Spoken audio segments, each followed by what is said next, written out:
হঠাৎ মাথার মধ্যে একটা এলো বুদ্ধি যে একটা নতুন রেসিপি বানিয়ে খাই। তো বউ রইলে যাইতেছে গিয়ে বাজারে, আর বউ চাইতে গেছে গা তো বুম। আর কিতা করুম, যেহেতু এদিকে জামাইয়ের মাথার মধ্যে ভূত চাপছে, তো তার লেগে গেলাম গা বাজারে। বাজারে গিয়ে গেলাম গা মলে। মলের মধ্যে গিয়ে যা যা শপিং করানো তা তা করে নিলাম, যা যা বানান লাগবো। মেনলি বানাইবো মিষ্টি, তার লেগে দুধ টুধ লয়ে এলো।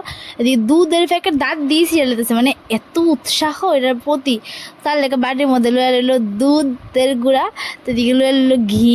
ঘি, দুধ আর ডিম। আর এই ডিমটা ফাটতেছিল না, যার লেগে মাথার মধ্যেই ফাটিয়ে দিলাম।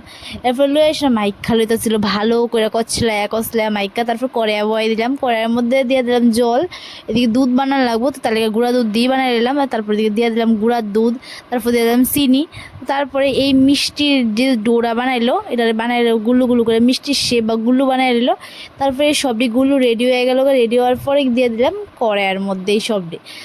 তো প্রথমেই এই মিষ্টিটা দেখে মনে হচ্ছে প্যারার মতো, কিন্তু এটা কড়াইয়ে দেওয়ার পরে মিষ্টি, যেহেতু এটা মিষ্টি তাহলে কড়াই দিয়ে দিলাম। কিন্তু প্রথমত এটা খুব সুন্দর লাগতেছিল দেখতে, তারপরে এটার কী অবস্থা এলো দর্শক তোমরা দেখলেই বুঝবা। তো দেখো আমাদের মিষ্টির অবস্থা, এটা কিতা হয়ে গেল গা, আমরা নিজেরাই বুঝতে পারলাম না। মানে যাচ্ছে তা পুরা নষ্ট একদম। তারপর কিতা করলাম, মুড়ি দিয়ে মাইকা খেয়ে নিলাম।